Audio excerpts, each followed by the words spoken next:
연세대학교 경영학과 이민입니다. 이렇게 여러분들 뵙게 돼서 반갑습니다. 오늘 제가 드릴 말씀은 방금 소개해 주신 것처럼 이제 요즘 4차 산업혁명 얘기를 많이 하는데요. 4차 산업혁명의 뭐 기술적인 내용도 조금 얘기하겠지만 그보다는 이제 이게 우리 삶에 어떤 영향을 미칠까, 어떻게 준비를 해야 될까, 뭐 이런 얘기를 제 나름대로 말씀을 드리겠습니다. 근데 제가 사실은 전공이 경영학이다 보니까 뭐 인문학적, 뭐 철학적 소양이 깊은 게 아닙니다. 그래서 제가 오늘 얘기할 때 아무래도 전공이다 보니까 비즈니스 쪽 얘기를 많이 할 것 같습니다. 그래서 이해를 해주시고요. 4차 산업혁명이라는 얘기는 많이 들어보셨을 거고요. 어떤 건지는 대략은 알고 계실 거예요. 그렇지만 요즘에 어떤 변화를 우리가 겪고 있는지를 잠깐 한번 또 짚고 넘어가도록 하겠습니다. 아마 아시는 분도 많이 계시겠지만 전 세계 가전제품 전시회 중에 가장 규모가 크고 권위 있는 전시회가 CES라고 있습니다. 이게 올해 이제 매년 1월에 열리는데 올해 이 CES에서 굉장히 화제를 모았던 게 뭐냐면 여기 보이시는 아마존의 알렉사라는 제품입니다. 이게 뭐냐면 그러니까 아마존은 이제 미국의 온라인 쇼핑몰이고요. 그러니까 우리나라 치면 이제 뭐 인터파크, G마켓 뭐 이런 데 해당되는 회사인데 워낙 이 아마존이 잘하고 있는데 이 알렉사라는 거는 프로그램입니다. 소프트웨어.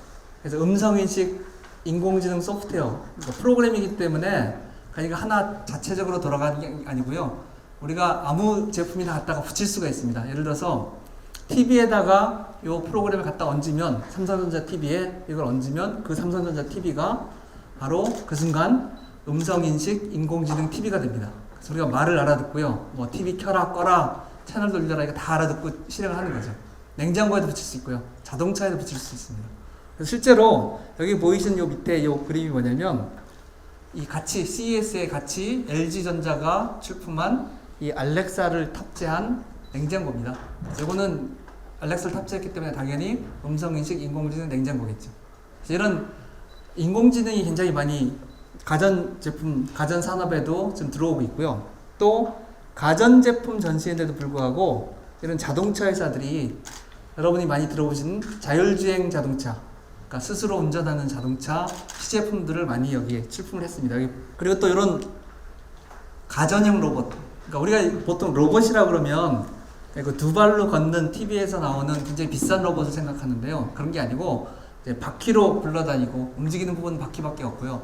그다음에 음성으로 인터페이스 조작하는 그런 로봇들이 많이 출품이 됐습니다. 그러니까 말하자면 로봇이 가전화가 되는 거죠. 그래서 이제 요 CES뿐만 아니고요. 요즘에 여러분들이 이제 뉴스나 방송에서 많이 접하시는 게 어떤 회사가 이런 기술 개발했다, 뭐 저 회사는 이렇게 했다, 이런 기사들을 많이 접하실 텐데 그런 기사들을 쭉 보면 공통점들이 있습니다. 뭐냐면 이걸 요약하면 이겁니다. 그러니까 사실은 그 주요한 기술들이 이렇게 요약이 되는데요. 인공지능이 있고요. 그 다음에 3D 프린팅, 그 다음에 AR, VR, 자율주행차, 사물인터넷, 차세대 에너지원, 바이오라고 되어 있는데 이게 뭐냐면 인공지능은 뭐 다 아실 거고요. 컴퓨터가 사람처럼 똑똑하게 판단하고 이런 일을 하는 걸 얘기하는 거고요. 3D 프린팅은 프린터인데 종이에다 찍는 게 아니고 물건을 찍어내는 기계입니다. 그래서 이게 플라스틱이 됐건 쇠가 됐건 설계도만 집어넣으면 이게 뭐 시간은 좀 걸립니다. 몇 시간, 뭐 며칠 걸리지만 층층이 만들어가지고 물건, 예를 들어서 뭐 펜 이런 걸 만들어내는 거예요. 그 다음에 AR, VR은 왜 TV에서 보면 가끔 보시면 얼굴에 뭐 이렇게 뒤집어 쓰고 게임하고 뭐 이런 거 보이시잖아요. 그런 게 이제 AR, VR, 가상현실, 증강현실이고요. 그 다음에 이제 아까 말씀드린 스스로 운전하는 자동차, 사물 인터넷은 이게 뭐냐면 물체에 네트워크가 연결이 되는 거예요. 그러니까 간단히 말하면 뭐냐면 책상, 의자, 컴퓨터, 카메라, 우리가 갖고 있는 펜, 옷 이런 것들에 다 통신 장비가 들어가서 자기들끼리 통신을 하는 거예요. 데이터를 주고받는 겁니다. 이미 우리 생활에 있습니다. 예를 들어서 여러분들 집에서 쓰시는 그러니까 요새 아파트들은 스마트홈이라고 그래가지고 왜 문 열면 감지하고요. 도둑 들어오면 감지하고 다 해서 데이터를 주고받지 않습니까? 그게 이제 결국은 IoT라고 할 수 있습니다. 그리고 이제 차세대 에너지는 여러분 잘 아시는 태양열이라든지 이런 대체 에너지를 얘기하는 거고요. 바이오는 유전자를 조작해서 새로운 것을 만들어내는 이런 걸 얘기합니다. 근데 우리가 좀 생각할 게 뭐냐면 자 4차 산업혁명이 뭐냐 뭐 사람에 따라서 다 다른 얘기를 합니다만 제 생각에는 4차 산업혁명이 뭐냐면 제 생각입니다. IT가 다른 기술과 결합하는 거라고 생각을 합니다. 그러니까 예를 들어서 자율주행차라는 게 뭐냐 했을 때 간단히 얘기하면 IT가, 즉 AI죠. AI가 자동차 기술과 결합한 게 자율주행차고요. 또 하나 요새 많이 얘기하는 인더스트리 4.0이라는 게 있습니다. 혹은 스마트 팩토리라고 부르는데 똑똑한 공장이죠. 뭐 하는 거냐면 공장이 굉장히 똑똑해지는 겁니다. 생산이 유연해지는 겁니다. 우리가 주문하면 바로 한두 시간 내에 물건을 만들어서 갖다 주는 겁니다. 이런 것들은 결국 생각해보면 뭐냐? IT가 제조기술하고 결합하는 겁니다. 그래서 IT가 다양한 기술들과 결합하면서 큰 변화를 만들어내는 게 4차 산업혁명입니다. 근데 하나 생각할 거는 과거에도 기술들이 결합하는 거 많이 있었죠. 과거에 예를 들어서 뭐 농사 짓는데 새로운 기술들이 도입되기도 하고요. 아니면 화학기술에서 발견한 새로운 물질을 기계기술에서 갖다 쓰기도 하고 이런 것들이 많이 있었는데 그 당시에는 지금 4차 산업혁명처럼 큰 변화라고 막 호들갑을 안 떨었습니다. 근데 지금은 4차 산업혁명, IT가 다른 기술과 결합하니까 사람들이 4차 산업혁명이라고 그러면서 호들갑을 떱니다. 그 이유는 여러분도 대부분 동의하시겠지만 IT가 다른 기술과 결합하면서 굉장히 큰 변화를 가져옵니다. 우리가 여태까지 겪어보지 못했던 변화, 그 큰 변화를 가져오는데 또 하나 생각해 볼 건 뭐냐면 왜 IT는 이렇게 큰 변화를 가져올까? 과거에 기계, 화학이 결합할 때는 변화가 크지 않았는데 왜 IT가 기계랑 결합하고 IT가 제조기술과 결합하면 이렇게 큰 변화가 나올까 생각을 해볼 필요가 있습니다. 뭐 여러 가지 답변이 가능하겠습니다만 제 생각에는 그 이유는 IT가 큰 변화를 가져오는 이유는 IT라는 기술은 다른 기술과는 굉장히 성격이 다르기 때문이라고 생각합니다. 근데 성격이 다른 IT가 다른 기술과 결합이 되기 시작하면서 IT의 성질이 그 다른 기술로 넘어가는 전이가 되면서 큰 변화를 가져오는 게 아닌가라는 생각을 해봅니다. 그래서 IT가 어떻게 다른 기술과 다른지는 같이 한번 다시 얘기를 더 자세히 해보도록 하겠습니다. 자, 혹시 이 만화 기억하십니까? 한 2, 3년 전에 인터넷에서 굉장히 화제가 됐던 만화인데요. 뭐냐면 이정문 화백이라는 원로 화백이 계십니다. 아직 생전에 계시고요. 이분이 1965년에 그린 만화입니다. 지금부터 한 45년, 47년 전에 그린, 아니죠, 2년 전에 그린 만화인데 보시면 이게 굉장히 정확해서 화제가 됐습니다. 그러니까 이 당시 1965년 기준으로 2000년의 생활을 예상해서 그린 그림이에요. 그래서 보시면 여기 어떤 사람이 소형 TV 전화기를 손에 들고 상대방을 바라보면서 야 빨리 와! 하고 얘기를 하고 있습니다. 지금의 저희 모습 아닙니까? 스마트폰. 그죠? 그 다음에 집에서 전파로 신문을 본다. 부엌에서 화면으로 요리 안내를 보면서 요리를 한다. 이건 뭐겠습니까? 지금 저 가끔 하시죠, 집에서. 예, 이거 인터넷입니다, 인터넷. 그 다음에 전기 자동차. 지금 나오고 있죠? 움직이는 도로. 뭐겠습니까? 무빙워크입니다. 공항에 있는. 그 다음에 태양열 주택. 그 다음에 로봇 청소기. 이거 집에 있는, 갖고 계신 분 많으세요? 물론 모양은 다릅니다. 모양은 동글납작하게 바뀌었지만 로봇 청소기가 있습니다. 그죠? 그래서 여기 나온 게 결국 뭐냐면 이때 이정문 화백이 미래에 나올 거로 예측한 기술들을 쭉 나열을 한 겁니다. 그래서 보시면 놀라운 게 달나라 수학여행 빼고는 다 실현이 됐습니다. 그래서 화제가 됐습니다. 자, 그런데 조금 더 생각을 해볼 게 뭐냐면 자, 실현은 대부분 됐는데 보급된 정도, 실현된 정도는 다릅니다. 자, 예를 들어서 이 중에서 쭉 보시면 어느 기술이 가장 우리가 지금 많이 쓰고 있는 실현이 많이 된 기술이라고 혹시 생각하십니까? 그냥 자유롭게 크게 말씀하셔도 괜찮습니다. 예, 스마트폰과 인터넷이고요. 그러면은 달나라 수학여행 다음으로 가장 적게 보급된 기술은 뭐라고 생각하세요? 예, 원격 진료. 이거는 물론 규제 때문에 규제가 많아서 실현 안 된 것도 있지만 규제가 풀린다 하더라도 실현이 쉽지 않을 거예요. 왜냐면 단순한 간단한 진찰이 아니잖아요. 체열도 해야 되고요. 엑스레이도 찍어야 되고 MRI도 찍어야 되는데 이걸 원격으로 한다는 게 쉽지 않습니다. 사실은 이게 뭐냐면 제가 생각할 때 주관적으로 판단할 때 실현된 정도를 쭉 순서대로 나열한 겁니다. 아마 여기 계신 분들 큰 이의는 없으실 거로 생각을 합니다. 이의가 있으시면 지금 손 들고 저한테 좀 얘기를 해주시면. 예. 그래서 이분이 사실은 기술에 굉장히 관심이 많으신 분이에요. 이분이 예상을 했는데 왜 어떤 기술 똑같이 예상했는데 어떤 기술은 많이 실현되고 어떤 기술은 적게 실현됐을까? 그게 뭐 예측이 부정확해서 그런 걸 수도 있지만 사실 어떻게 보면 기술의 성질이 다르다고 볼 수도 있습니다. 자, 그러면 많이 실현된 밑에 있는 기술과 적게 실현된 위에 있는 기술의 차이점이, 성질의 차이점이 혹시 있나요? 종류의 특성에 어떤 차이가 있나요? 스마트폰, 인터넷과 무빙워크, 전기자동차가 기술이 어떤 차이가, 물론 당연히 분야가 다릅니다. 자동차, 기계하고 이쪽 뭐 어떤 성질의 차이가 있습니다. 다루는 대상이 다르죠. 밑에 많이 보급된 기술들은 정보를 다루는 기술입니다. 화상도 정보입니다. 음성도 정보입니다. 그래서 밑에 있는 스마트폰, 인터넷은 정보를 다루는 IT고요.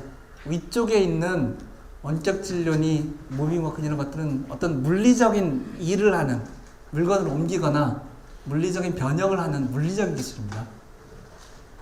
그래서 간단히 요약하면 기술 중에서 정보를 다루는 기술은 빨리 발전합니다.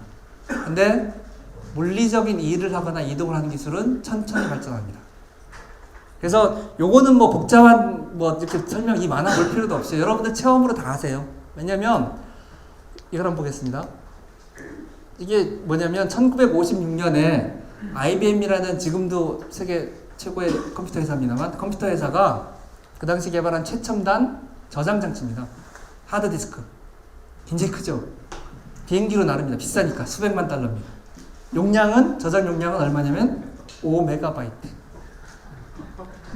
지금 5MB면 우리 아무것도 못합니다. 요새 젊은 친구들 학생들은 메가바이트 단위도 모를 거예요. 그렇게 작은 용량입니다. 근데 이게 어떻게 됐습니까? 작년에 삼성전자가 개발한 SSD, 이게 이제 하드디스크를 대체하는 거죠. 저장 장치죠.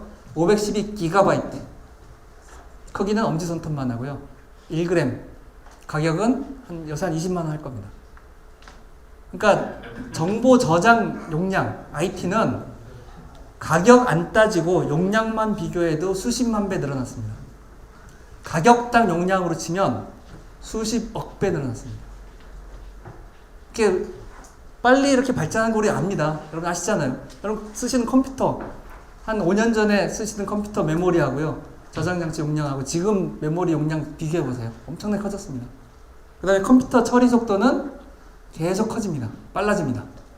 유명한 무어의 법칙이라고 있는데요. 이건 뭐냐면 컴퓨터의 계산 속도, 그러니까 우리가 똑같은 돈을 냈을 때 산 컴퓨터의 계산 속도가 2년마다 2배가 된다는 거예요. 그러니까 이게 2배, 2년마다 2배이기 때문에 복리입니다. 복리. 그래서 2468이 아니고요. 248, 16, 32, 64 이렇게 나갑니다. 그래서 이것처럼 계산 속도 엄청나게 빨라진다는 거죠. 그래서 IT는 빨리 발전한다. 다 아는 사실입니다. 체험적으로. 근데 혹시 요거 생각해 보셨어요? 요 뒤에 있는, 요거 말고요. 뒤에 있는 비행기. 이게 보잉 707입니다. 그 당시 707 모델 중에 비행기 회사들이 비행기를 같은 기종을 여러 개 모델로 만들잖아요. 좌석수 다르게 하고. 근데 그 707 종류 중에서 사람을 가장 많이 태우는 종류가 300명 태웠습니다. 자, 최근 가장 최신 기종 A380 사람을 제일 많이 태우는 종류가 몇 명 태우는지 아세요? 답이 이미 있죠. 600명 태웁니다. 2배 늘었습니다. 그리고 비행기 연비는 얼마나 좋아졌을까요? 똑같은 거리를 똑같은 무게를 사람을 태우고 날아가는 데 들어가는 비행기 연료 조사를 해봤습니다. 100에서 50으로 정확히 2배 좋아졌습니다. 한 40년, 50년 동안에. 그러니까 이게 물리적인 기술은 대부분 그렇습니다. 주변 한번 돌아보세요. 여러분 타시는 자동차 연비 지난 3, 40년 동안 몇 배 좋아졌습니까? 2배. 타시는 자동차 웬만한 사람인데 보통 사람이 타는 자동차의 출력, 엔진 출력 몇 배 커졌습니까? 2배. 물리적인 기술은 대부분 그렇습니다. 근데 아까 말씀드렸듯이 IT는 어떻습니까? 저장 용량 수십억 배, 계산 속도 수백만 배 이렇게 늘어난 거예요. 그래서 일반 법칙 하나가 뭐냐면 IT는 빨리 발전한다. 물리적인 기술은 천천히 발전한다. 이겁니다. 근데 이게 우리 분야에서 쓰는 용어가 있습니다. 저희 분야에서 이름의 법칙이라는 게 있어요. 뭐냐면 제약회사들이 신약 개발하기 위해서 엄청나게 돈을 투자하지 않습니까? 그래서 과거에 몇십 년 동안에 제약산업 전체가 10억 불을 신약 물질 개발에 R&D에 투자했을 때 신약 물질이 몇 개나 개발되는지를 통계를 해봤어요. 그랬더니 이건 오히려 감소합니다. 그러니까 제가 드리고자 하는 말씀이 뭐냐면 우리가 기술을 그러면 똑같은 기술을 생각하는데요. 기술이 다르다는 거예요. 그러니까 우리 보통 우리가 쓰는 기계, 물리적인 기술들은 천천히 증가하고요. IT, 정보를 다루는 기술은 빨리 증가하고 그 다음에 이런 오히려 감소하는 기술도 있다. 그래서 기술의 특성을 알아서 우리가 시장을 예측해야 된다는 거예요. 자, 근데 혹시 그런 생각 해보신 적 있어요? 왜 IT는 빨리 발전할까? 왜 자동차는 연비가 천천히 개선되는데 IT는 저장용량, 처리 속도가 그렇게 빨리 발전할까? 혹시 생각해 보셨어요? 저도 사실은 책 쓰기 전까지 생각을 안 해봤습니다만, 왜 그러냐면 다루는 대상이 달라서 그렇습니다. 자, IT가 다루는 정보라는 건 뭡니까? 정보라는 거는 우리가 만질 수도 없고 잡을 수도 없는 가상의 제약입니다. 우리 머릿속에 있는 개념과 같은 거예요. 그러니까 사실 어떤 의미로 보면 우리가 머릿속으로 하는 여러 가지 활동들, 거기에는 뭐 철학도 있고요, 뭐 아름다움을 느끼는 것도 있고 다 있지만 그 중에서 숫자나 문자로 표현될 수 있는 걸 뽑아내는 게 정보입니다. 물론 우리가 느끼는 가치라든지 종교라든지 이런 거는 표현이 안 되니까 못 뽑아내죠. 그래서 그렇게 뽑아낸 정보를 처리하기 위해서는 이게 어차피 눈에 보이지 않고 잡히진 않으니까 뭔가에 기록을 해야 돼요. 그래서 300년 전에는 어디에 기록했냐면 300년 전에는 우리 정보를 어디에 기록했습니까? 종이에 기록했습니다. 종이에. 종이라는 게 정보를 기록하는 매체였습니다. 매체. 근데 이게 매체가 반도체로 바뀌면서 처리 속도가 굉장히 빨라진 거죠. 그래서 정보는, 그러니까 IT는 정보를 다루기 때문에 정보 자체가 가치의 원천이지 정보를 담고 있는 매체, 반도체라든지 이런 것들이 얼마나 크냐, 단단하냐 이런 거는 가치가 아니라는 거예요. 근데 반대로 물리적인 기술, 자동차라든지 기계라든지 이런 것들을 가만히 생각해 보시면 가치가 어디서 오느냐? 물리적인 속성에서 옵니다. 자동차는 가치를 갖는 이유가 왜 그렇습니까? 특정한 모양, 특정한 강도, 특정한 구조로 되어 있기 때문에 그렇습니다. 특정히 움직이기 때문에 그렇습니다. 만약에 우리가 자동차의 철판을 10분의 1 두께로 줄이면 어떻게 됩니까? 가치를 잃습니다. 왜냐면 자동차의 가치의 일부가 뭐냐면 철판의 두께에서 나오는 강도기 때문에. 근데 IT는 정보를 처리만 할 수 있으면 반도체의 회로폭, 왜 요즘 삼성전자가 왜 선로폭 계속 줄인다고 그러잖아요. 반도체가 안에는 전기 회로인데 회로 선로 폭을 줄이면 더 많이 집어넣을 수 있기 때문에 집적도가 올라가서 훨씬 용량이 커집니다. 선로 폭을 10분의 1로 줘도 상관이 없어요. 되기만 하면 됩니다. 왜냐면 그 선의 강도, 두께가 가치 원천이 아니기 때문에 그렇습니다. 정보라는 건 보이지 않는 제어이기 때문에. 그래서 IT는 정보라는 가상의 제어를 다루기 때문에 물리법칙의 지배를 안 받습니다. 근데 기계기술은 기계적인 성질이 갖추기 때문에 물리법칙의 지배를 받기 때문에 발전속도가 느리다 이렇게 생각하시면 됩니다. 그러니까 어떻게 비유를 하자면 그거죠. 우리의 정신은 그것도 가상의 세상이기 때문에 속박이 없습니다. 마음껏 생각도 할 수 있고요. 마음껏 생각의 나를 펼칠 수 있지만 우리의 몸은 물리적인 존재죠. 그러다 보니까 물리적인 제약을 받습니다. 마찬가지로 그러니까 뭐 적절한 비유가 될지 모르겠지만 그렇게 생각하면 될 것 같아요. 그러다 보니까 IT는 빨리 발전한다는 거죠. 그래서 아까 말씀드렸듯이 IT가 다른 기술과 결합하는데 과거에는 IT는 IT 안에서만 발전을 해왔어요. 어떻게 저장률을 얼마나 늘릴 거냐, 얼마나 속도를 빠르게 할 거냐 이런 걸 했는데 얼마 전부터 IT가 다른 기술과 결합이 되기 시작합니다. 그러다가 최근 들어서는 결합이 가속이 붙었습니다. 임계점을 넘어갔습니다. 그러다 보니까 아까 말씀드렸듯이 IT의 특성이 이쪽 저쪽 다른 기술로 넘어가면서 새로운 변화를 만들어내는 게 4차 산업혁명이다 라고 이해하시면 되겠습니다. 그래서 이건 뭐 제가 지금 말씀드린 거를 정리한 거고요. 물리성, 가상성. 그러니까 IT는 가상성이 강한 기술이다 이렇게 생각하시면 되고요. 기계나 이런 것들은 물리성이 강한 기술이다 이렇게 이해하시면 되겠습니다. 세 번은 넘어가겠습니다. 그래서 4차 산업혁명은 가상성과 물리성이 강력한 결합이에요. 즉 IT와 다른 기술의 결합입니다. 근데 또 하나 생각할 건 뭐냐면 이 결합을 가능하게 하는 게 뭘까? 자, 예를 들어서 아까 말씀드렸을 때 IT가 AI라는 인공지능이라는 IT가 자동차 기술과 결합하면은 자율주행 자동차가 된다고 그랬습니다. 근데 그러면 AI가 자동차 기술과 결합하는 접착제 역할을 하는 게 뭘까? 생각을 해보시면 뭘까요? 네? 컴퓨터라고 했어요. 아, 예, 컴퓨터가 IT입니다. 근데 컴퓨터가 자동차라는 기계기술과 결합할 때 결합을 가능하게 해주는 접착제 역할을 하는 게 뭘까요? 뭘 주고받을까요? 네? 데이터입니다. 데이터.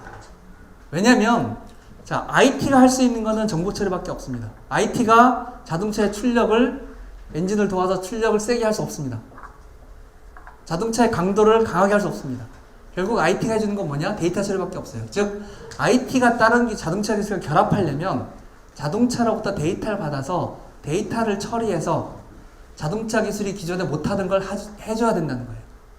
즉 IT가 다른 기술, 어떤 기술이 됐든지 간에 다른 기술을 결합할 때 핵심 역할하는, 고리 역할하는, 접착제 역할하는 게 뭐냐? 데이터라는 겁니다. 그래서 IT가 다른 기술과 강력하게 결합한다는 얘기는 데이터를 더 많이 주고받는다는 얘기입니다. 그래서 그렇게 이해하시면 될 것 같고요. 요거는, 이 그림은 제가 아까 설명드린 그 기술들 있잖아요. 기술들을 아까 설명드린 물리성, 가상성에 따라서 기술의 난이도에 따라서 이렇게 한번 분류를 해보거든요. 주관적으로. 절대적으로 맞는 건 아니고요. 제 주관적인 분류입니다. 자, 우선 보시면 그때 나열했던 기술 중에서 인공지능은 완전히 가상의 기술입니다. 데이터 처리이기 때문에. 인공지능이 작동하는 데 있어서 물리적인 부분, 움직이는 부분이 따로 있진 않습니다. 그러니까 이 얘기는 무슨 얘기냐면 제가 IT의 특성 아까 설명을 드렸잖아요. 인공지능이 가상성이 강하다는 얘기는 발전 속도가 굉장히 빠를 거라는 얘기입니다. 실제로 빠릅니다. 예를 들어서 지금 인공지능이 뭐 여러 가지를 합니다만 워낙 일반화됐다 보니까 인공지능이 오픈소스라고 해서 이제 공개 소프트웨어로 무료로 많이 쓸 수 있는 것들이 있습니다. 누구든지 갖다 쓸 수 있는 게 있습니다. 컴퓨터를 좀 아는 사람들은. 그래서 대학생들도 그런 공개 AI를 소프트웨어를 프로그램을 갖다가 인공지능을 만들 수 있어요. 근데 요즘 대학생들이 그렇게 만드는 인공지능의 수준이 어느 수준이냐? 7, 8년 전에 세계 최첨단 인공지능 수준과 똑같습니다. 그러니까 지금 대학생들이 여기저기 흩어져 인터넷에서 공개 소프트웨어 모아서 만든 인공지능이 7, 8년 전에는 인공지능 전 세계 대회 나가면 1등 할 정도의 수준이라는 거예요. 그러니까 바꿔 얘기하면 무슨 얘기입니까? 지금 세계 최첨단 인공지능의 수준이 앞으로 7, 8년, 길게 잡아서 10년 정도 지나면 대학생도 하는 정도의 인공지능이 될 거예요. 그만큼 빨리 발전할 거라는 거예요. 근데 반대로 물리성이 강한 에너지라든지 3D 프린터 이런 거, 자동차 이런 것들은 물리성이 강하다는 게 무슨 얘기입니까? 발전 속도가 느릴 것이다. 보급이 느릴 것이다. 시간이 걸릴 거라는 거죠. 그래서 자율주행차 말씀을 잠깐 해보면 자율주행차 상용화는 금방 될 겁니다. 예를 들어서 가장 앞서 있다는 뭐 테슬라 이런 회사들, 뭐 구글 이런 회사들은 내년에 자율주행차 상용화를 한다고 발표를 했습니다. 그러니까 상용화가 무슨 얘기냐면 일반 우리 같은 사람들도 돈만 내면 살 수 있다는 얘기죠. 현대자동차가 조금 늦은 편인데 2021년에 상용화를 하겠다고 했습니다. 그래서 상용화 시장에 금방 나올 거예요. 근데 이게 아까 말씀드렸듯이 보급이 되는 데는 시간이 한참 걸릴 거로 예상을 합니다. 몇십 년 걸릴 겁니다.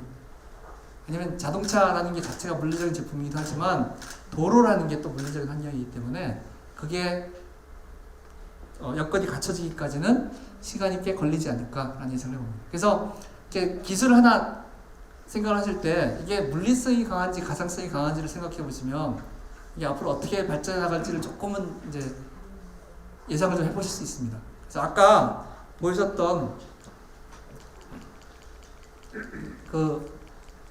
이 만화. 자, 지금은 우리가 이 만화 보면서 달나라 수학여행 얘기하면 웃잖아요. 그죠? 근데 사실 이때 생각해 보시면 요 당시 아폴로가 달에 착륙하고 이러면서 사람들이 대부분 무슨 생각했냐면 야 30년만 지나면 우리 달나라 수학여행 갈 거야. 효도관광 보내드릴 수 있을 거야 라고 생각을 했었어요. 근데 그만큼 빨리 발전 안 했다는 얘기죠. 그러니까 뒤집어 얘기하면 지금 막 나오는 수많은 4차 산업혁명에 대한 예측들이 있죠. 앞으로 10년 지나면 이렇게 된다, 20년 지나면 저렇게 된다. 그게 완전히 틀렸다는 얘기는 아닙니다. 근데 많은 경우에는 기술의 특성을 무시하고 똑같이 발전한다는 가정하에서 예상하는 것들이 많이 있습니다. 여러분들이 이제 가상성, 물리성을 이해하시면 그걸 이제 좀 구분해서 가려서 보실 수 있는 좀 힘이 생기실 거다 이렇게 생각을 합니다. 자, 이 중에서 자, 아까 말씀드렸던 이제 IT와 다른 기술의 결합이라는 측면에서 뭐 여기 있는 기술들이 다 중요한 기술입니다만 IT와 다른 기술의 결합이라는 측면에서 중요한 게 어떤 기술일까 생각을 해보면 저는 두 가지를 봅니다. 왜냐면 IoT하고요 인공지능을 봅니다. 왜냐면 아까 말씀드렸듯이 IT가 다른 기술과 결합해서 혁신을 만들어내려면 데이터가 필요합니다.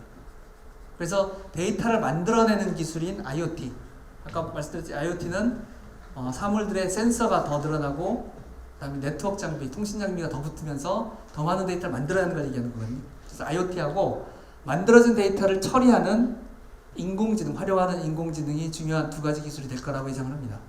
그래서 요거에 대해서 좀 설명을 좀 드리겠습니다.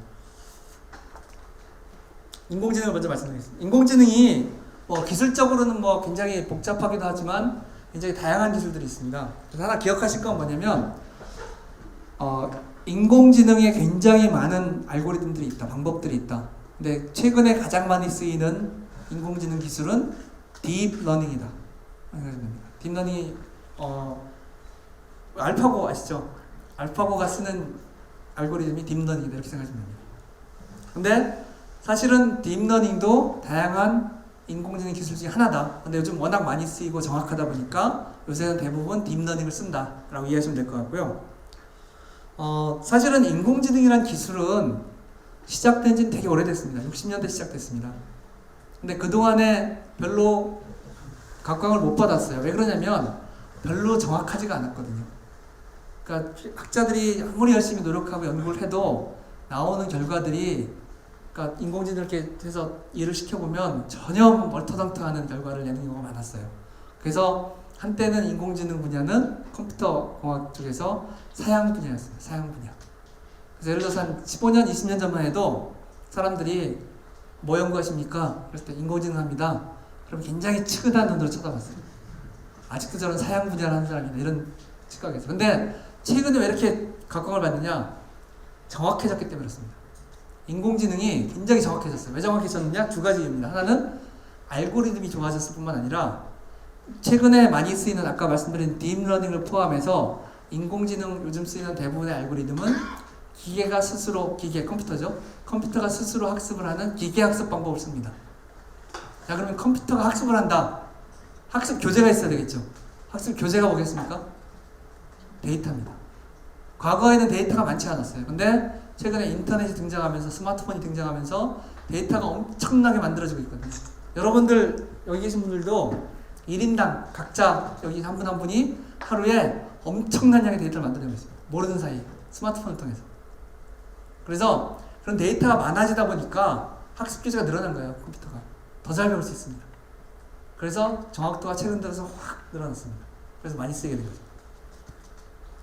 근데 우리가 이제 하나 이해할 건 뭐냐면 인공지능이 사람의 지능을 대체하는 것인가? 자, 인공지능이 뭐라는 건지 생각해 보시면 인공지능은 사람이 생각하는 방식을 배우지 않습니다. 우리가 사람이 사람을 배울 때는 그 사람, 그러니까 멘토가 되겠죠. 멘토 스승님이 어떤 식으로 생각하는지 이런 것들을 배웁니다. 근데 인공지능이 배우는 거는 바둑을 예로 들어보면 자, 바둑 프로 기사, 이세돌 이런 사람, 저도 바둑을 잘 못 둡니다만 추측컨대 그런 프로 바둑 기사들은 바둑을 둘 때 그런 생각들을 할 거예요. 예를 들어서 전체 판세를 보고요. 이 기퉁이가 붙었구나 이런 거 있잖아요. 중원이 비었구나 이런 생각 하잖아요. 새를 보는 그런 방식 생각을 할 텐데 사람이 이걸 배우면 그 생각하는 방식을 그대로 배웁니다. 근데 인공지능 알파고가 바둑을 배울 때는 그 생각하는 방식을 배우는 게 아니에요. 알파고가 배우는 거는 인풋과 아웃풋 이런 형태의 돌이 놓였을 때 어디에 놓는 게 제일 좋다라는 걸 배우는 자기 나름대로의 규칙을 발견하는 거지 사람 프로 바둑 기사가 바둑을 두는 생각의 방식을 배우는 게 아닙니다. 그러니까 핵심은 뭐냐면 인공지능과 사람의 지능은 다르다는 겁니다. 적용할 수 있는 분야, 하는 일은 똑같은 일을 할 수 있을지 모르지만, 오히려 경우에 따라서 AI가 더 잘할 수 있을지 모르지만, 일을 할 때 사람이 생각하는 방식을 그대로 따라하는 거 아니다. 다르다는 거예요. 그래서 지능이 잘하는 게 있습니다. 뭘 잘하냐? 데이터가 많이 있는 경우, 데이터 분석이 필요한 경우. 예를 들어서 우리가 사람이 하는 일들 뭐 여러 가지가 있습니다만, 요즘에는 특히 이제 많은 부분이 사람이 하는 어떤 일을 하냐면, 데이터를 보고 내 과거의 경험을 결합해서 패턴을 파악하고, 아, 이거는 지금 이렇게 나가니까 이렇게 갈 것이다. 저거는 보니까 내 과거에 보니까 이렇게 되는 것들은 반드시 이런 일이 생기더라. 이런 패턴을 발견하는 겁니다. 이런 거는 인공지능이 잘해요. 데이터를 주고 데이터의 패턴을 분류해봐라, 예측해봐라. 이러면 잘합니다. 사람보다 훨씬 더 잘해요. 왜냐면 사람의 두뇌는 이제 어떤 분야에 처음 이제 초보자로 들어갔을 때는 그게 뭐 바둑도 좋고요, 공부도 좋고요, 어떤 다른 일도 좋습니다. 보통 들어가면 처음에는 저희가 구분할 수 있는 패턴이 몇 가지 안 됩니다. 서너 가지만 갖고 이렇게 해요. 그러다가 숙달이 되고 경험이 쌓이면 점점 자세한 패턴을 압니다. 10가지, 20가지 이렇게 알 수 있습니다. 근데 아무리 똑똑한 사람이 아무리 경험이 많아진다 하더라도 어떤 분야에서 수백 가지 이상의 패턴을 구분하기 어렵습니다. 사람 두뇌의 한계 때문에. 근데 인공지능은 데이터만 주면 수십만 가지, 수백만 가지 패턴을 다 구분합니다. 그러니까 정확해지는 거예요. 데이터만 많이 있으면 인공지능이 정확합니다. 그래서 사람의 머리가 작동하는 방식과 인공지능이 작동하는 방식은 다르다. 그렇지만 만약에 어떤 분야에서 데이터가 상당히 많이 있고 이런 데이터 간의 연관관계 규칙이 상당히 존재하는 경우, 바둑이 대표적인 경우입니다. 규칙이 있잖아요. 그런 경우는 인공지능이 훨씬 더 잘 배우고 잘한다. 근데 컴퓨터가 그러다 보니까 많은 사람들이 우려하는 게 뭐냐면, 지금 결국 많은 우리나라 포함해서 전 세계 사람들이 하는 일이 대부분 그런 일들인데, 화이트 칼라. 그러면 AI가 그걸 대체할 거 아니냐, 일자리 없어지는 거 아니냐, 이런 고민, 걱정들 하시거든요. 그 걱정이 완전히 잘못된 걱정은 아닙니다. 그렇지만 저는 뭐 지나친 그런 걱정할 필요는 없다고 생각합니다. 왜냐면 AI가 못하는 것도 많아요. 뭘 못하느냐? 모호한 데이터. 그러니까 다시 말하면 데이터가 없으면 못해요. 사람은 한쪽 분야에서 이렇게 쭉 경험을 쌓으면, 예를 들어서 뭐 제조업 쪽에서 쭉 경험을 쌓으면 그 경험을 가지고 서비스업에 가서도 조금 적용이 되잖아요. 전혀 없어, 데이터가 없어. 근데 인공지능은 이쪽 데이터가 잘 하다가도 새로운 분야의 데이터를 안 주면 못합니다. 완전 바보가 됩니다. 데이터가 없으면 안 되고, 또 하나는 뭐냐면 창의적인 거 못합니다. 없던 걸 만들어내는 거 못합니다.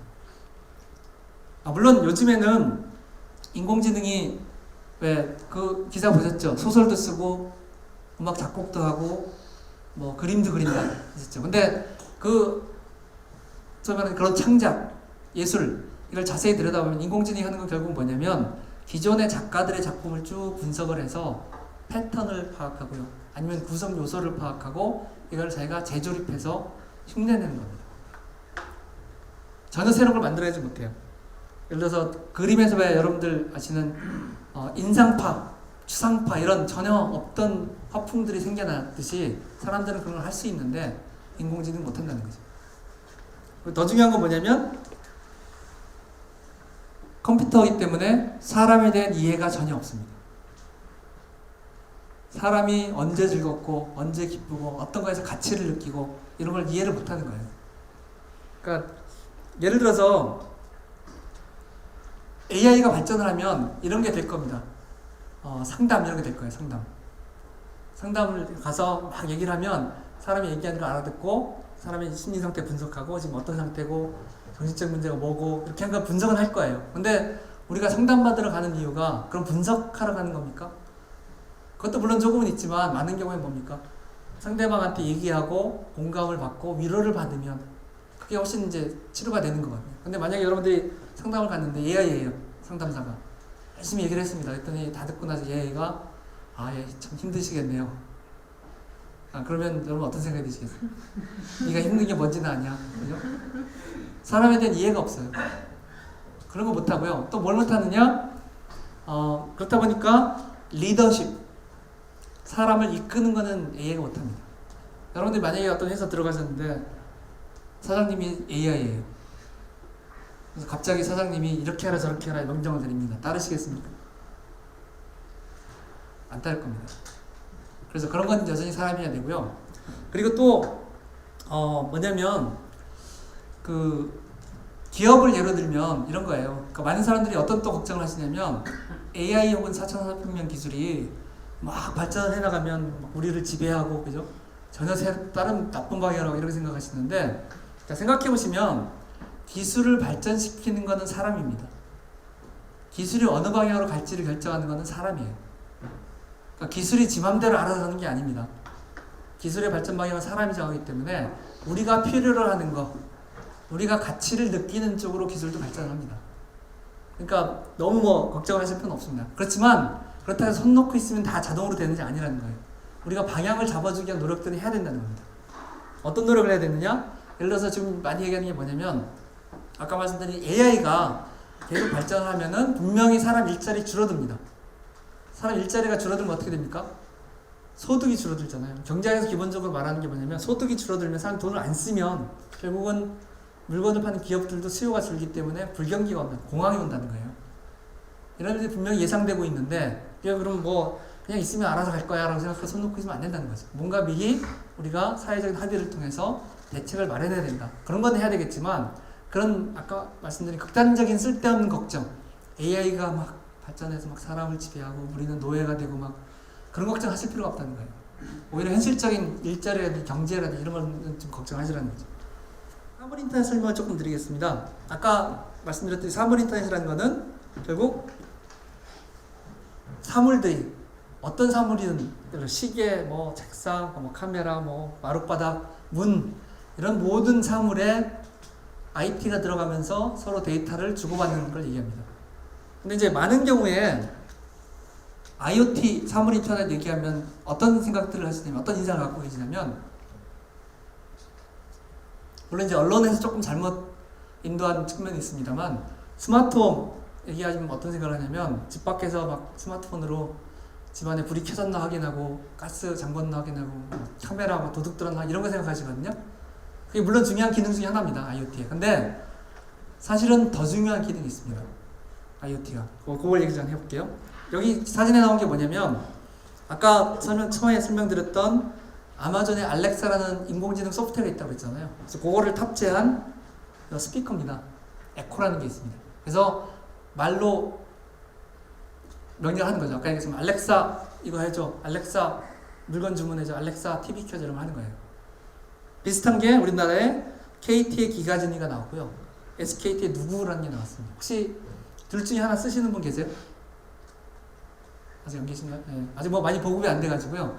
물론 최근에 또 네이버에서도 비슷한 제품이 나왔고 웨이브라는 게 나왔고 카카오에서도 카카오 미니라는 게 비슷한 결국은 기능들은 비슷합니다. 음성인식 말로 하면 해주는 거예요. 제가 집에 기가진이가 있는데 기가진이로 뭘 할 수 있냐면 TV 지니아 TV 켜 이런 거 채널 MBC 틀어 이런 거 할 수 있고요.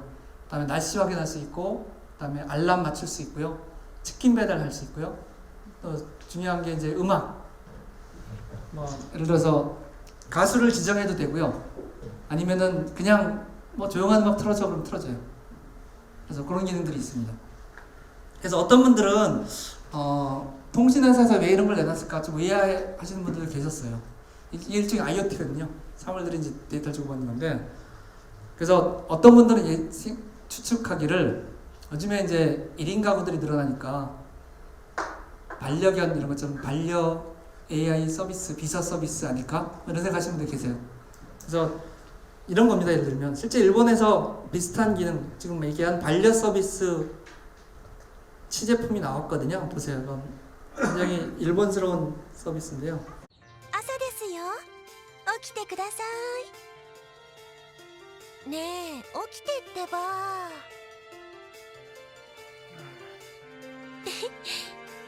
おはよう。おはよあ、今日雨が降るかもしれないから傘持って行って。急がないと遅刻しちゃうよ。う行ってきます。いってらっしゃい。気をつけてね。9ページ、商品のラインナップについての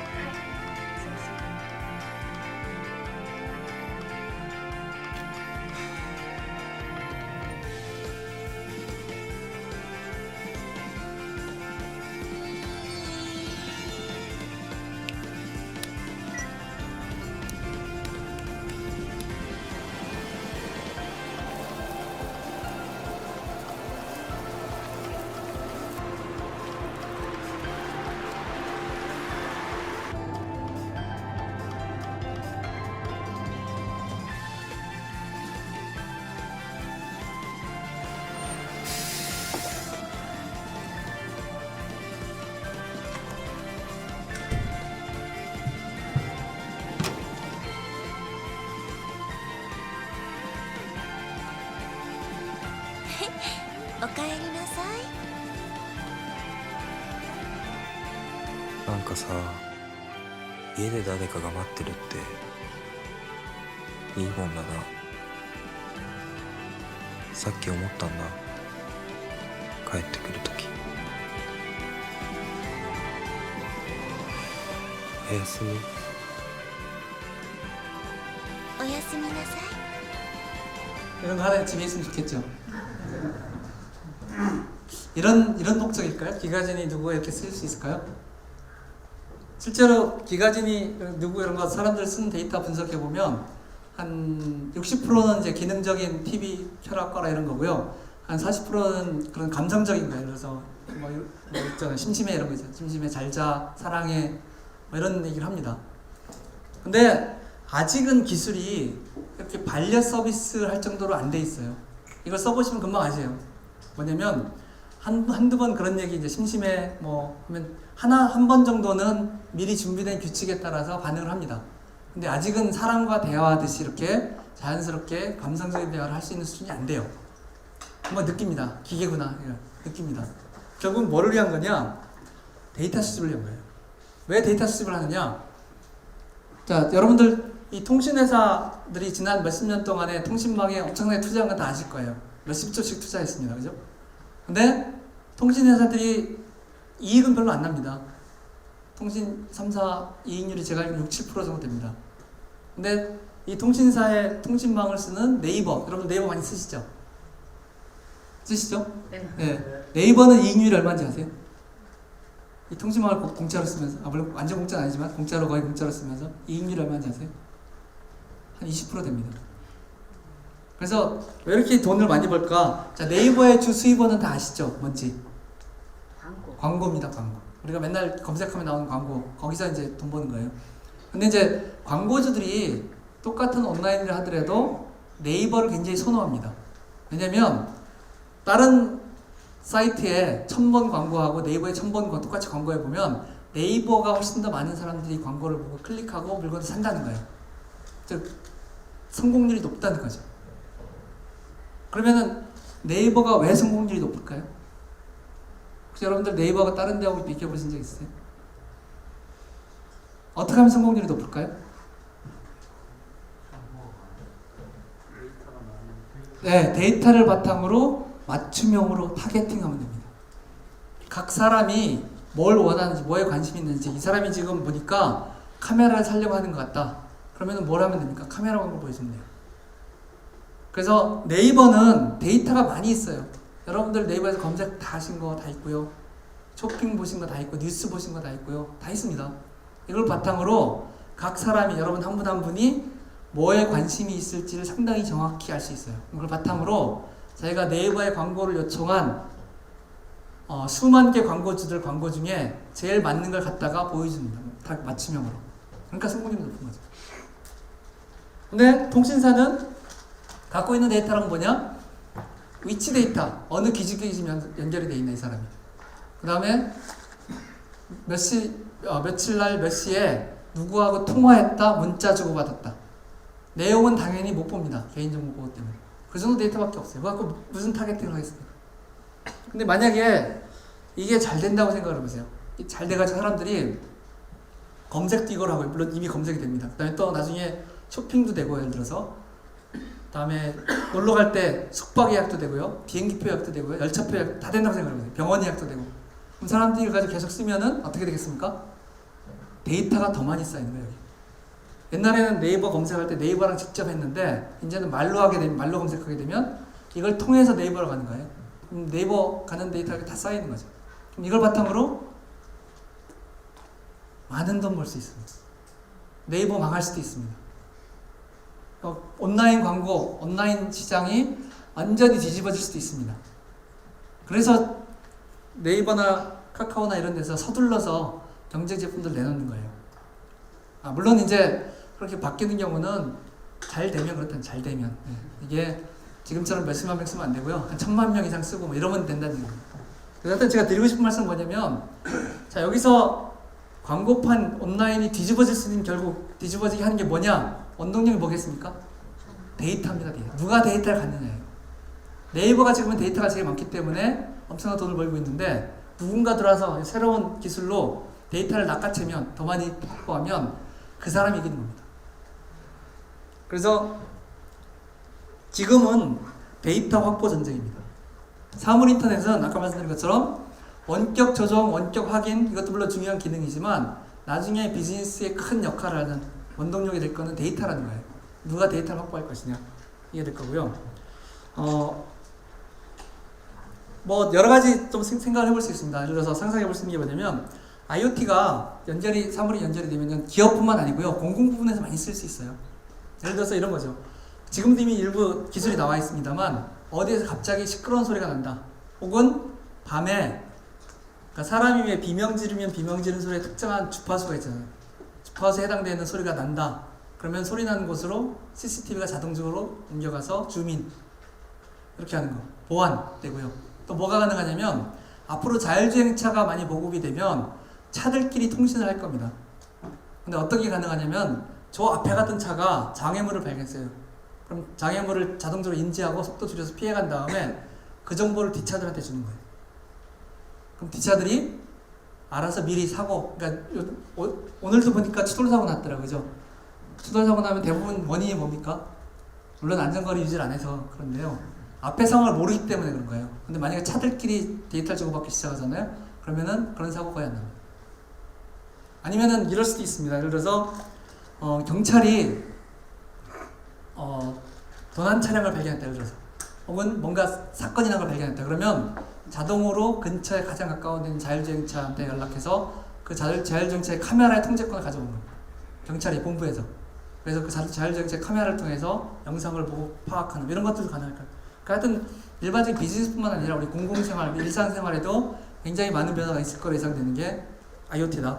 이렇게 생각하시면 되고요. 그래서 이제 그 중국의 알리바바라고 굉장히 큰 온라인 쇼핑몰 회사 있잖아요. 거기 마인 회장이 한 말이 있습니다. 뭐냐면 앞으로는 데이터가 석유다. 무슨 얘기냐면 여태까지 우리가 겪어왔던 과거의 산업혁명에서 석유라는 게 굉장히 많은 일을 했잖아요. 에너지도 공급해주고 석유화학을 통해서 다양한 부가가치를 만들어줬는데 앞으로는 그런 다양한 부가가치를 데이터가 해줄 것이다. 그러니까 데이터가 석유를 대체한다는 얘기가 아니고요. 석유만큼 중요한 일을, 다양한 일을 데이터가 해줄 거다. 그런 얘기를 하는 겁니다. 그래서 IoT 핵심은 데이터다. 다시 한번 강조를 드리겠습니다. 그래서 지금 뭐 데이터를 장악하기 위해서 여러 가지 일들을 합니다. 아까 KT나 SKT처럼 스피커를 발매하기도 하고요. 그 다음에 네이버는 옛날부터 포털을 통해서 데이터가 지나가는 길목을 잡고 있고요. 또 최근에 나온 방식은 뭐냐면 아까 설명드린 알렉사 혹은 왜 가천 길병원에 그 IBM의 인공지능 의사 작동하는 거 아시죠? 왓슨이라고 IBM에서도 인공지능을 만들었어요. 근데 의료 쪽이 굉장히 잘 특화가 되어 있습니다. 그래서 가천 길병원이 이미 하고 있는데요. 환자들 진료 기록, 그러니까 검사한 거, 영상 찍은 거, MRI 찍은 거 뭐 이런 것들을 쭉 보내주면 그 인공지능 의사가 보고 병을 진단을 합니다. 이 환자는 어떤 종류의 암 몇 기. 그래서 이런 종류의 암에는 이런 종류의 처방 혹은 치료가 좋다. 이런 걸 해줘요. 자, 근데 그런 알렉사나 IBM 왓슨 인공지능 의사가 지금 전 세계에 이것들 거의 무료로 뿌리고 있습니다. 그 이유가 왜 그러냐? 데이터를 보기 위해서 그런 거예요. 자, 생각해 보시면 아까 얘기했듯이 IBM 왓슨도 인공지능이기 때문에 학습을 해야 됩니다. 환자들의 쭉 특성을 볼 때 이런 특성을 가진 환자는 이런 병이고 이렇게 진행이 된다는 패턴을 알아야 되는데, 일반적인 병은 전 세계 모든 사람들이 공통적으로 나타납니다. 그렇지만 한국인의 체질 때문에 한국에 특이하게 나타나는 혹은 특이하게 진행되는 질병이 있어요. 그거를 잘 진단할 수 있으려면 한국인 환자의 데이터가 있어야 됩니다. 그래서 그런 목적으로 분명히 그게 큰 목적 중에 하나일 겁니다. 그 데이터를 모아서 이제 분석을 하는 거죠. 그래서 그런 의미에서 앞으로는 데이터가 정말 중요할 건데, 제가 요즘 좀 안타까운 건 뭐냐면 우리나라는 개인정보 보호가 너무 강해서 개인정보가 지나칠 정도로 강합니다. 그러니까 사실은 아까 얘기했듯이 인공지능이 잘 정확하게 작동을 하려면 데이터가 있어야 되는데, 우리나라는 기업들이 개인정보 보호법 때문에 데이터를 쓸 수가 없어요. 위법이에요. 그러니까 어떻게 됩니까? 학습도 잘 못하고요. 학습을 하고 시행착오하고 여러 번 해봐야 알고리즘도 개발을 시킬 텐데 그걸 못하는 거예요. 근데 예를 들어서 외국에 본사를 둔 구글이라든지 이런 회사들은 훨씬 더 우리나라보다, 미국이 우리나라보다 느슨합니다. 잘 모르실 텐데 우리나라가 전 세계에서도 가장 강한 개인정보 보호 규제를 갖고 있어요. 미국이 훨씬 느슨해요. 느슨한 규제를 받는 구글은 데이터를 우리보다 자유롭게 쓰기 때문에 훨씬 기술도 앞서 있는데 데이터까지 더 많으니까 얼마나 더 잘하겠습니까? 그런 점이 좀 안타깝고요. 중국은 더합니다. 중국은 인구가 많아서 데이터도 많을 뿐더러 개인정보 보호가 우리나라보다 더 느슨해요. 그러다 보니까 중국에 요즘에 우리가 좀 잘못 알고 있는 게 있는데 뭐냐면, 중국이 기술적으로 조금 떨어져 있다고 생각하시잖아요. 아닙니다. 모바일 기술, 모바일 서비스 쪽에서는 우리나라가 중국에 앞서 있는 거 하나도 없습니다. 중국이 다 앞서 있어요. 공유 서비스도 그렇고요. 왜 그러냐? 거기는 인구가 많기 때문에 뭔가 하여튼 아이디어가 나오면 그거로 시장이 일부만 차지해도 시장이 되고요. 또 하나는 데이터를 만들어 쓸 수 있기 때문에 자유롭게 여러 가지 해볼 수 있다는 거죠. 그래서 그런 의미에서 조금 안타깝습니다. 그래서 앞으로 우리가 좀 사회적 합의를 통해서 우리나라 4차 산업혁명 발전을 위해서는 어느 정도는 개인정보를 침해하지 않는 범위 내에서는 조금은 완화할 필요가 있지 않을까 하는 게 개인적인 생각입니다. 자, 그러면 4차 산업혁명 상황에서 우리가 어떻게 살아야 되는지 얘기를 좀 해보겠습니다. 자, 아까 말씀드렸듯이 일자리를 보면 일자리를 대체하는 부분도 있고 새로 만드는 부분도 있습니다. 그래서 요즘에 왜 뭐 신문 같은 데 보면은 4차 산업혁명 시대에 없어질 일자리 뭐 있잖아요. 각광받을 일자리 쭉 나오잖아요. 그래서 뭐 그런 얘기인데 일반적으로는 일자리가 조금은 감소할 거로 예상을 합니다. 왜냐면 AI를 통해서 자동화되고 효율화가 되면 아무래도 사람 손이 가는 게 줄어들기 때문에 감소가 될 거라는 거죠. 그래서 어떤 조금 암울한 예측이 나오냐면, 아까 잠깐 설명드렸듯이 기술이 발전하고 AI가 혹은 다른 기술들이 사람의 일을 대신하면 사람들은 일자리를 잃고요. 그 다음에 일자리를 잃은 사람들이 그만큼 소비를 못하기 때문에 기업들도 매출이 줄어서 AI로 인한 불황, 이런 걸 많이 예측을 하고 있습니다. 그리고 또 뭐냐면 일자리가 더 양극화될 가능성이 많다고 예상들을 해요. 왜 그러냐면, 자, 앞으로 지금은 사람이 일을 하는데 똑같은 일을 AI가 잘한다고 생각해 보세요. 그럼 결국은 그 일을 하는 사람들은 AI하고 경쟁을 해야 됩니다. AI가 비용이 훨씬 싸니까 더 낮은 임금 받을 수밖에 없겠죠. 근데 반대로 AI가 못하는 굉장히 부가가치가 높은 일을 하는 사람들의 가치는 점점 올라갈 거라는 거죠. 그래서 지금도 이미 일자리 양극화가 좀 심한데 이거보다 더 심해질 가능성도 있다. 뭐 이런 얘기를 하는 겁니다. 그래서 나오는 얘기가 뭐냐면 로봇세, 이런 얘기를 하는 거죠. 그래서 그런 소득이 줄어서 불황용을 막기 위해서 로봇을 쓰면 혹은 AI를 쓰는 기업한테 세금을 더 받아서 그 세금을 소득 보전에 쓰자. 뭐 그런 아이디어고요. 그 다음에 뭐 기본소득제도 그런 비슷한 아이디어입니다. 사람들이 일자리가 줄어서 소득이 줄면, 전체 소득이 줄면 수요가 줄어서 불황이 오니까 일정 소득을 모든 사람한테 공평하게 나눠주자. 그러면은 소득이 줄어 생기는 불황은 어느 정도 막을 수 있다. 사실은 어떤 게 맞는지는 모릅니다.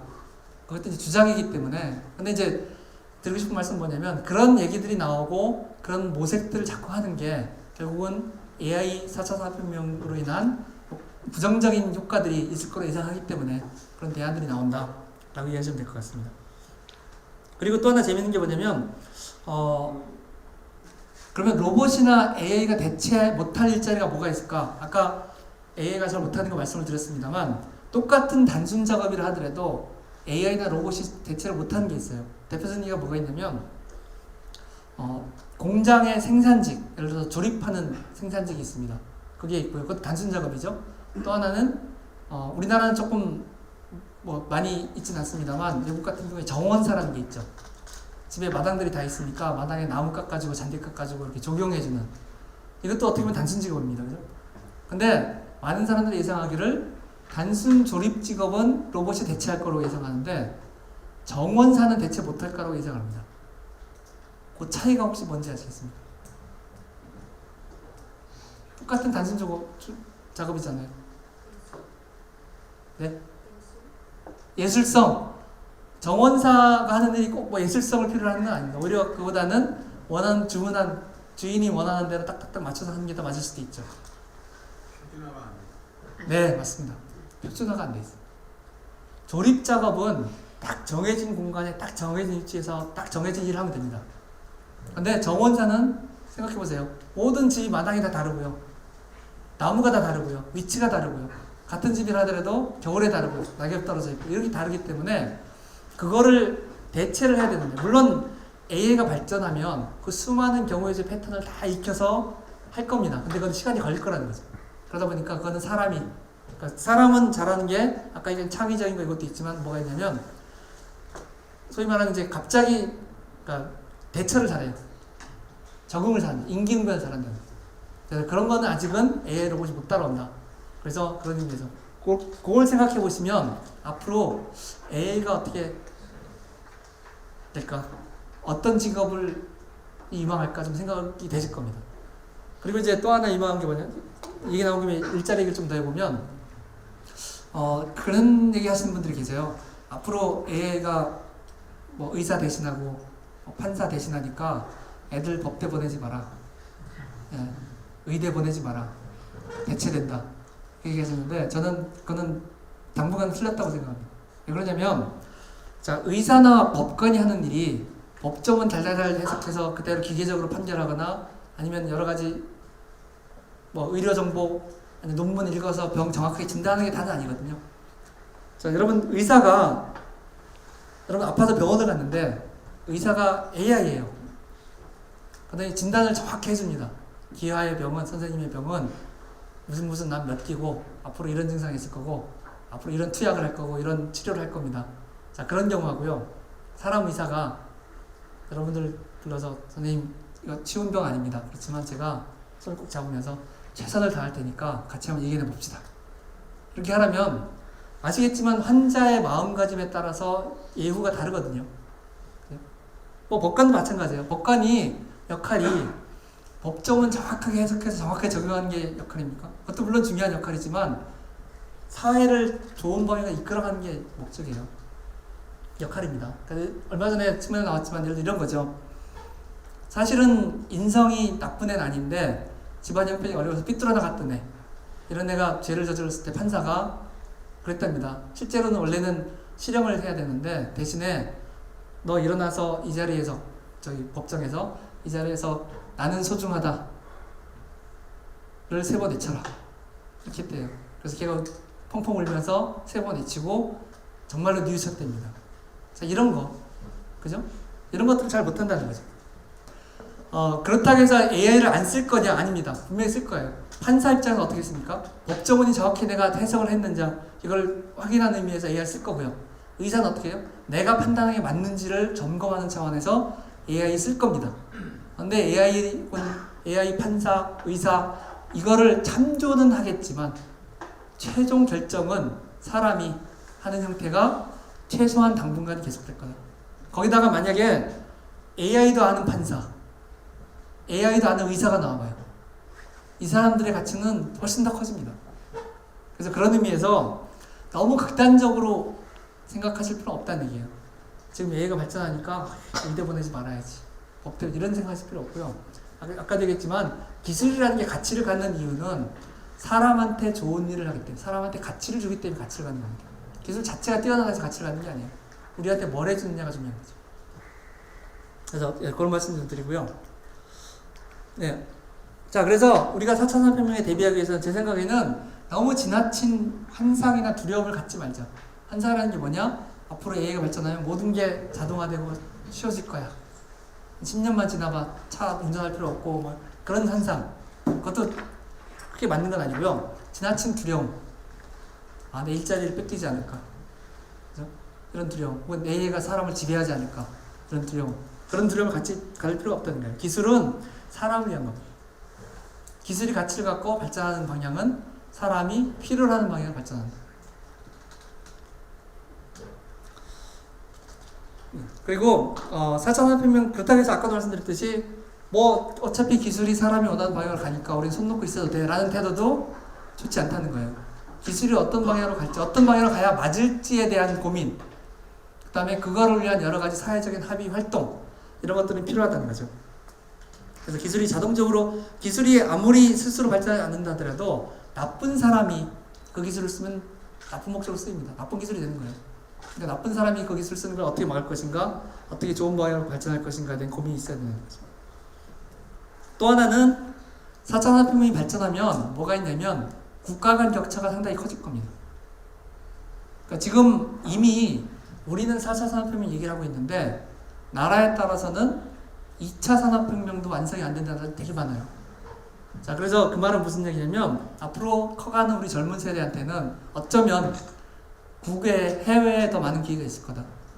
그래서 사실은 이제 저도 이제 학생들을 보면 조금 안타까운 게 뭐냐면 너무 우리나라가 좀 분위기가 좀 그렇습니다. 너무 국내만 시각이 좀 이렇게 좁혀져 있는 느낌을 받을 때가 있어요. 사실은 뭐 상투적인 말이지만 세계는 넓거든요. 근데 너무 국내에서 살고 국내에서 뭔가 하고 국내에서 이런 생각들을 많이 하는 것 같은데 사실은 앞으로 어쩌면 4차 산업혁명이 진전되면서 한국을 포함해서 나라들이 앞서가면 뒤에 따라온 나라들에 더 많은 기회가 있을 수도 있다.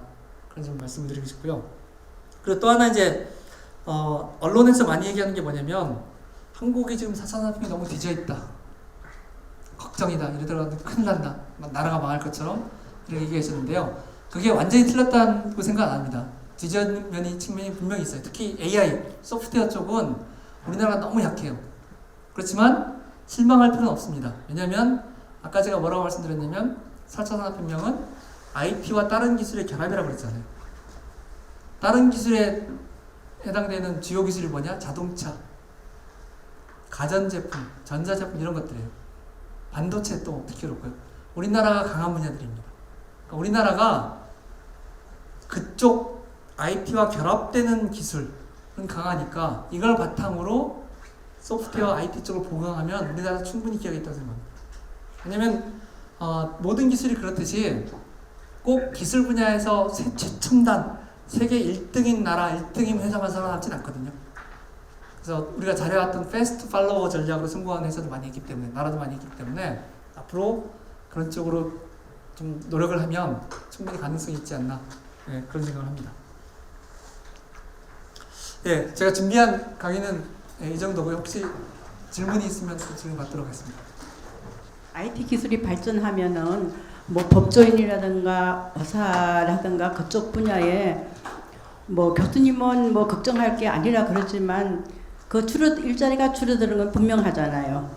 그럼 거기에 대한 대책으로 어떤 그 교육계에서는 어떠한 구상을 가지고 앞으로 자라나는 세대들의 그 어떤 직업군을 선택하기 위한 그런 교육을 해야 되는지 네. 그런 게 굉장히 궁금합니다. 걱정도 되고요. 네네, 굉장히 좋은 질문 해주신 것 같은데요. 그럼 앞으로 미래에 대비하기 위해서 어떤 교육을 해야 되느냐 말씀하셨는데 저는 이렇게 생각합니다. 과거를 생각해보면 과거에도 농업혁명을 비롯해서 수많은 혁명들이 있었습니다. 산업혁명들이 있었고요. 그때마다 생산성이 비약적으로 발전하면서 많은 직업들이 바뀌었습니다.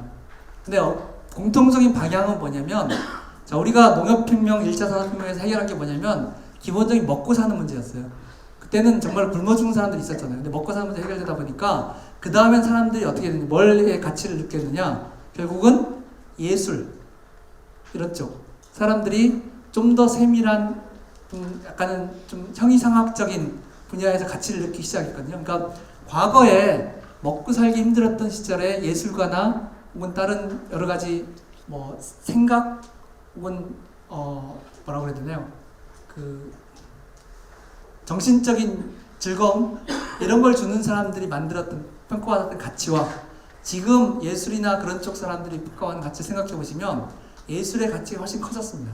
그 말은 무슨 얘기냐면 앞으로 생산성이 계속 늘어나면서 우리가 먹고 사는 데 필요한 기본적인 생산에 들어가는 시간이 줄어들면 결국은 사람들이 예술이나 혹은 다른 가치 이런 거에 관심을 갖게 될 거고 그런 쪽 일을 하는 사람들이 더 각광을 받을 거다. 그게 방향이고요. 그러니까 구체적으로 어떻게 해야 되느냐? 제 생각에 아까 말씀드렸듯이 결국은 우리가 교육을 할 때 지금 자라는 세대를 교육을 할 때는 AI가 잘 못하는 걸 교육을 해야 된다고 생각합니다. 창의적인 거. 창의성을 키워야 되고요. 근데 또 하나 뭐가 있냐면 사람에 대한 이해. 사람들이 어디에서 가치를 느끼느냐, 어디에서 즐거움을 느끼는지를 잘 알아야 그런 쪽에 뭔가를 가치를 만들어낼 수 있다는 거죠. 그런 사람들을 만들어야 되는 거죠. 왜냐면 지금은 과거에 저희도 마찬가지입니다만 제가 자랄 때 교육은 대부분 뭐였냐면 기본적인 물질을 사는 데 필요한 물질을 만들어야 하는 교육이었어요. 그게 부족했기 때문에. 근데 앞으로 만약에 그런 물질을 만들어야 하는 들어가는 시간이 필요한 시간이 줄어든다면 결국은 뭘 할 거냐 사람들이 어디서 가치를 느낄 거냐 아까 말씀드린 그런 거죠. 엔터테인먼트, 예술 혹은 지적인 여러 가지 즐거움 이런 것들 쪽에 가치를 느낄 거기 때문에 그쪽 산업도 커질 거고요. 그쪽에 필요한 산업 많아질 거기 때문에 그런 쪽으로 학생들 교육을 시켜야 되지 않나 생각합니다. 그래서 그런 의미에서는 좀 당장 여러 가지 바꿔야 될 것들이 많이 있습니다. 수능부터 시작해서 대학 입시, 대학 교육도 바뀌어야 되고 저희도 뭐 많은 생각들을 하고 있습니다. 그래서 한 가지 재미있는 게 뭐냐면 4차 산업혁명 얘기를 하면 기술에서 시작합니다. AI가 이렇고 뭐 IoT가 이렇고 막 얘기를 하는데 결국은 어디로 귀착되느냐? 사람으로 귀착됩니다. 결국 우리는 예를 들면 우리가 사는 세상에 가장 큰 가치는 사람이기 때문에 그래서 그게 좀 놀랍기도 하면서 좀 재미있는 거라고 생각합니다. 우리나라가 데이터 반도체 그런 건 기술은 앞섰지만 소프트웨어 면에서는 굉장히 취약하다는 얘기들을 많이 했었는데 요즘도 그런지요? 우리나라 소프트웨어 기술이 취약하냐고 질문하셨는데요. 취약합니다. 왜 취약하냐면 잠깐 설명을 드리면 그러니까 소프트웨어도 여러 가지가 있는데 지금 AI나 4차 산업혁명을 이끌어가는 소프트웨어는 굉장히 창의적인 소프트웨어입니다. 창의적인 생각을 바탕으로 새로운 알고리즘 만들고 이런 건데 우리나라는 소프트웨어 산업이 발전해온 이걸 보면 소프트웨어를 건설업과 또 동일시해요. 그러니까 무슨 얘기냐면 건설업에서 왜 원가 따지고 공사비 따질 때 사람 수 곱하기 일수로 날수로 하잖아요. 월수, 개월수로 하잖아요. 마찬가지로 소프트웨어도 소프트웨어 제품의 가치를 계산할 때 여기에 몇 명이 얼마 동안 투입됐느냐 가지고 곱하기 해서 계산합니다. 거기에 사람들이 만들어낸 창의성, 새로운 것들의 가치를 전혀 안 쳐줘요. 그러다 보니까 어떻게 됩니까? 공사편은 똑같아요. 하청, 재하청, 제재하청 되다 보니까 조그만 돈으로 수많은 사람이 붙어서 일을 하다 보니까 맨날 밤새고 이러다 보니까 좋은 창의적인 생각을 할 수도 없고요. 할 사이도 없고요. 창의적을 만들어도 시장이 그 가치를 인정 안 해주다 보니까 그런 좀 창의적인 기술 개발할 토양이 좀 말랐습니다. 그러다 보니까 어떤 일이 생기냐면 그런 걸 보니까 학생들이 소프트웨어 안 하려고 그래요. 저희 가봤자 맨날 밤새고 짜장면 먹고 그죠? 뭐 체중만 들고 건강해지고 쓰러진다 이런 생각인데 누가 좋은 학생이 가겠습니까? 좋은 학생은 어디 갑니까? 그래서 의대에 가는 거죠. 그래서 여러 가지 요인이 복합해서 그러다 보니까 그냥 소프트웨어가 많이 뒤져 있는 건 사실입니다. 그런데 저는 한 가지 희망적인 거는 저희 나라에서 소프트웨어를 하는 특히 학생들, 젊은 층의 기본적인 자질이나 능력은 결코 세계에 뒤처진다고 생각 안 합니다. 그래서 만약에 우리가 적절한 지원과 적절한 환경을 만들어주면 우리가 충분히 세계를 이끌긴 힘들더라도 최소한 세계 리더에 바로 따라가는 정도의 수준은 충분히 될 거라고 생각합니다. 4차 산업 자체는 60대 이후 세대는 상당히 좀 이 스마트라는 기기가 있기 때문에 지금 단순한 스마트폰 기기도 사용하기 위해서 어려움을 겪고 있는데 이 4차 산업을 어떻게 바라보고 어떻게 대응할 거냐 이런 자세에 대해서 좀 간단하게 말씀해 주시면 고맙겠습니다. 네. 4차 산업혁명의 좋은 점 중에 하나가 뭐냐면 복잡한 기계 조작이 필요 없다는 거예요. 아까 말씀드렸듯이 인공지능이 제일 잘하는 게 뭐냐? 사람의 의도를 파악해서 맞춤형으로 뭔가를 해주는 거거든요. 예를 들어서 스피커가 집에 있어서 지금 그 정도 수준이 안 됩니다만 예를 들어서 이런 거죠. 야 지니야 그것 좀 주문해봐. 그게 뭔지를 알아서 내가 뭘 의미했는지를 알아가지고 자동으로 주문하는 그런 일도 될 때는 그래서 인터페이스가 사실은 이런 스피커처럼 음성으로 되면 기계 조작에 서툰 사람들한테 굉장히 좋습니다. 그래서 4차 산업혁명은 뭐 고도의 기술 얘기를 자꾸 하니까 우리도 고도의 기술을 써야 되는 거 아니냐 라고 생각하시는데 그렇지 않습니다. 고도의 기술이 쓰이는 중요한 분야 중에 하나가 어떻게 하면 사람들이 쓰기 쉽게 할까 라는 분야이기 때문에 그런 걱정은 덜 하셔도 될 것 같고요. 또 하나는 나이 차별을 안 합니다. 기술은. 무슨 얘기냐면 우리가 아까 얘기했듯이 사람들이 가치를 느껴야 기술의 가치가 있다고 그랬잖아요. 마찬가지로 다양한 연령층에서 각 연령층의 가치를 느끼는 게 바로 기술의 가치이기 때문에 분명히 50대, 60대 이상 되는 분들이 가치를 느끼는 분야 그걸 위해서 기술이 개발될 거다. 이렇게 좀 낙관적으로 얘기하면 그렇게 말씀드립니다.